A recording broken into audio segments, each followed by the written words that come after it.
A new NBC News analysis found that people seeking an abortion will likely have to travel 4 hours on average to receive care.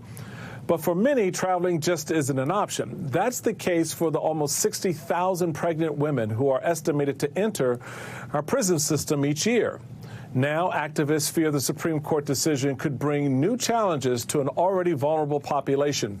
Joining me to discuss is Deanna Hoskins. She is the president of Just Leadership USA, a criminal justice reform advocacy group.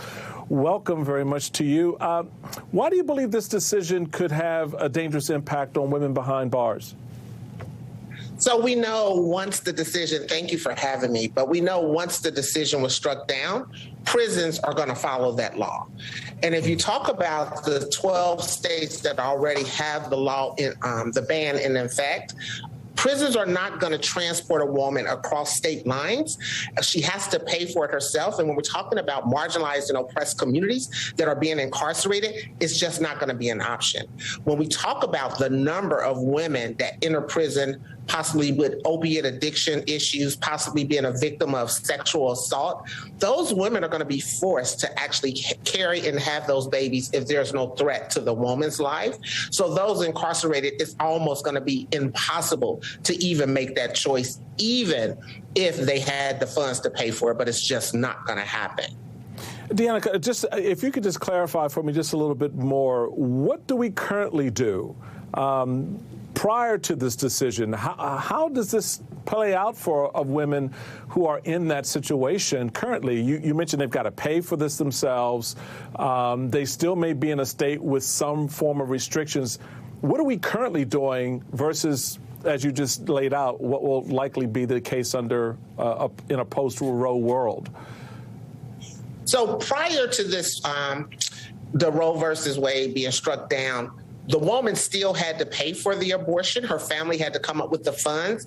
And if the prison had to transport her to the facility, the family had to pay for that cost as well. But in most cases, even to make that decision when you're incarcerated, took filing some type of court document to get the prison to take the woman across. So it was not a simple making a decision that this is what you want to have. I have the funds. It was literally going through the legal channels to make sure that the prison follow through with your constitutional right. And now that right is taken away, so that option is not going to be there for women. And so on that point, the data shows that at least 7 states with so-called trigger laws have some of the nation's highest rates of female incarceration. Has your organization learned of any increase in resources, whether that be care during or after pregnancy in those states? And if women are unable to get an abortion, what do they do now? I mean, what are you finding already from the work you're doing? So one of the things that we're starting to realize is that, again, when we talk about being a victim of sexual assault, especially with the high opiate use of women being arrested from the community off the streets, women are going to be forced to have to carry these babies, care for these kids, actually turn the kid over, the baby over to a family member if she has to serve a significant amount of time, or even having a family member that's willing to take it. Or it's going to be turned over to the state system, and the system is going to have to actually pay for it through foster care, adoption, and different things of that nature.